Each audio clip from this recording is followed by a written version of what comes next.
Magandang araw mga bata! Kamusta kayo? Panibagong aralin na naman ang ating pagsasamahan sa araw na ito. Handa na bang maglakbay ang iyong kaisipan para sa bagong kaalaman? Ang ating asignatura ngayon ay Araling Panlipunan. Tayo ngayon ay nasa ikapitong linggo na ng quarter 3. Ang ating tatalakayin ngayon ay ang mga katangian ng mabuting pinuno. Handa ka na bang makinig? Kung handa ka na, kumuha ng lapis at papel, maupo ng maayos at tayo'y magsisimula na. Sa aralin na ito, matututunan mo ang mga katangian ng isang mabuting pinuno. Malalaman mo rin ang epekto ng isang mabuting pinuno sa isang komunidad. Ang bawat pinuno ng komunidad ay inihahalal o pinipili ng mga mamamayang 18 taong gulang pataas tuwing halalan. Maaari na ba kayong bumoto o maghalal ng pinuno?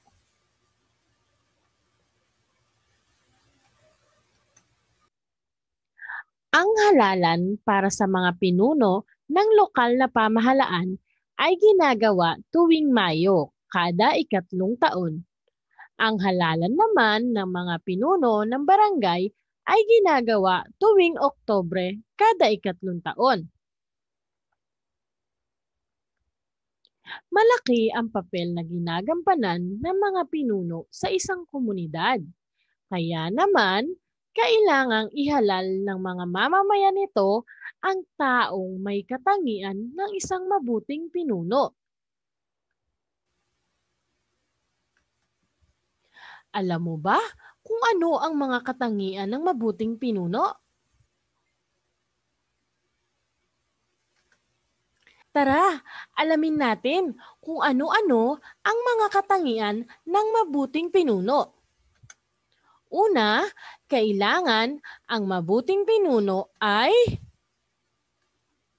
responsable. Sila din dapat ay may disiplina sa sarili. Dapat din sila ay naninindigan sa katotohanan. Sila din ay huwaran at modelo ng mabuting gawa. Kailangan din ang mga pinuno natin ay walang kinikilingan sa pagpapatupad ng batas.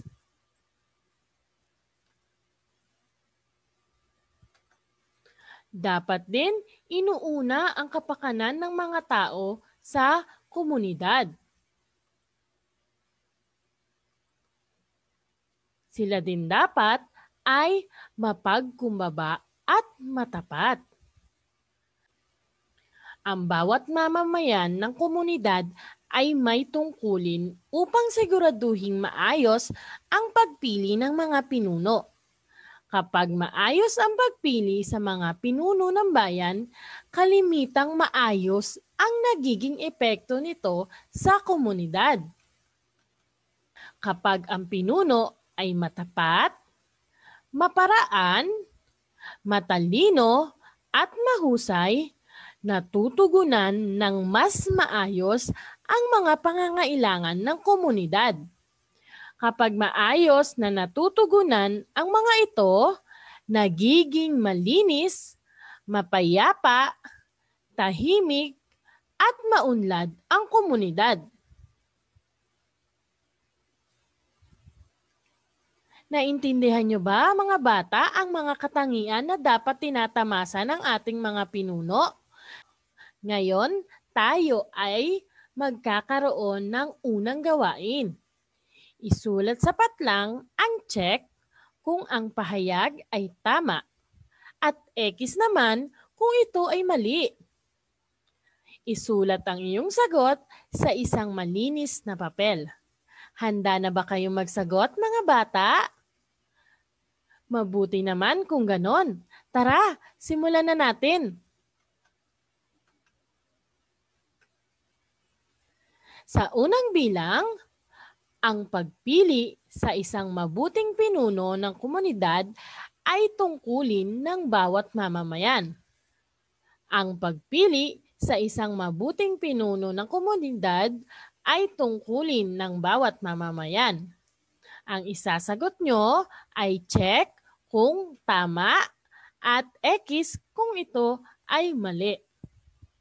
Sa ikalawang bilang, ang pagkakaroon ng mabuting pinuno ay may masamang epekto sa komunidad.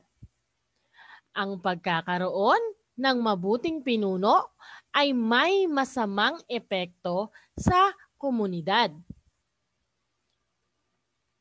Sa ikatlong bilang, ang bawat mamamayan may 18 taong pababa ay maaaring bumoto sa halalan. Ang bawat mamamayang 18 taon pababa ay maaaring bumoto sa halalan. Sumunod na bilang, ang mga pinuno ng komunidad ay dapat responsable, masipag at mapagkakatiwalaan. Pang-apat na bilang, uulitin ko, ang mga pinuno ng komunidad ay dapat responsable, masipag at mapagkakatiwalaan. Sumunod na bilang at ang panghuling bilang, ang mga pinuno ng komunidad ay may malaking tungkulin sa pagpapaunlad ng kanilang komunidad. Ang mga pinuno ng komunidad ay may malaking tungkulin sa pagpapaunlad ng kanilang komunidad. Tapos na ba kayong magsagot, mga bata? Tara, tingnan natin kung tama ang inyong mga sagot. Sa unang bilang, ang tamang sagot ay check. Sa ikalawa, X. Sa ikatlo, X. Sa pang-apat na bilang, ang tamang sagot ay check. At ang panglima ay check din. Tama ba ang inyong sagot lahat, mga bata? Mahusay kung ganon. Dadako na tayo sa ating ikalawang gawain.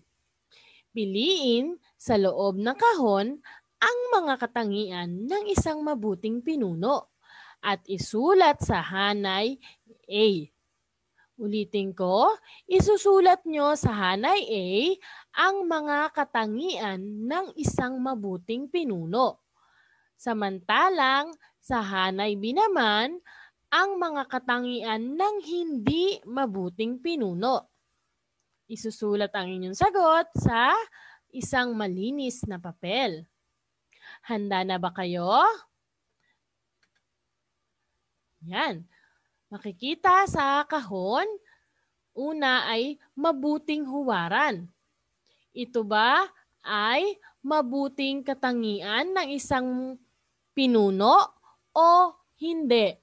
Uulitin ko, ang gagawin nyo, isusulat sa hanay A ang mabuting katangian ng isang pinuno. Sa letter B naman o sa hanay B naman, isusulat nyo yung mga hindi mabuting katangian ng isang pinuno. Bibigyan ko lamang kayo, mga bata, ng 1 minuto para magsagot. Okay?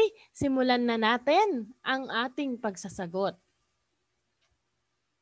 Sa hanay A, ang mga mabubuting katangian ng mga pinuno ay mabuting huwaran, mapagkakatiwalaan, matalino at maparaan, pang-apat, naninindigan sa katotohanan at panglima ay may disiplina sa sarili.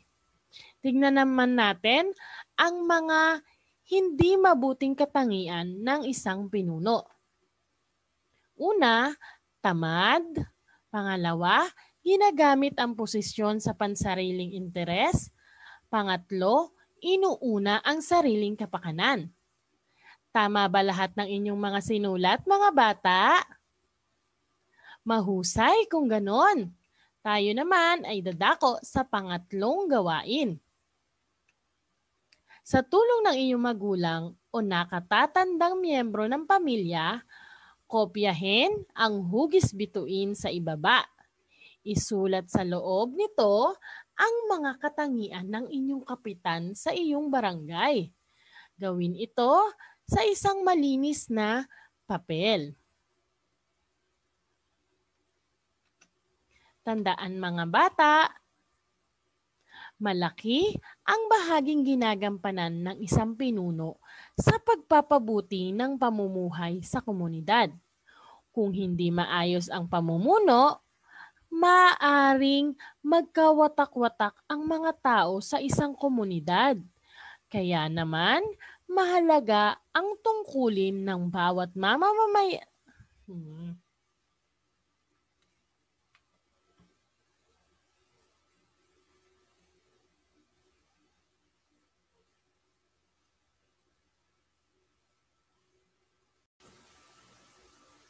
Tandaan mga bata, malaki ang bahaging ginagampanan ng isang pinuno sa pagpapabuti ng pamumuhay sa komunidad.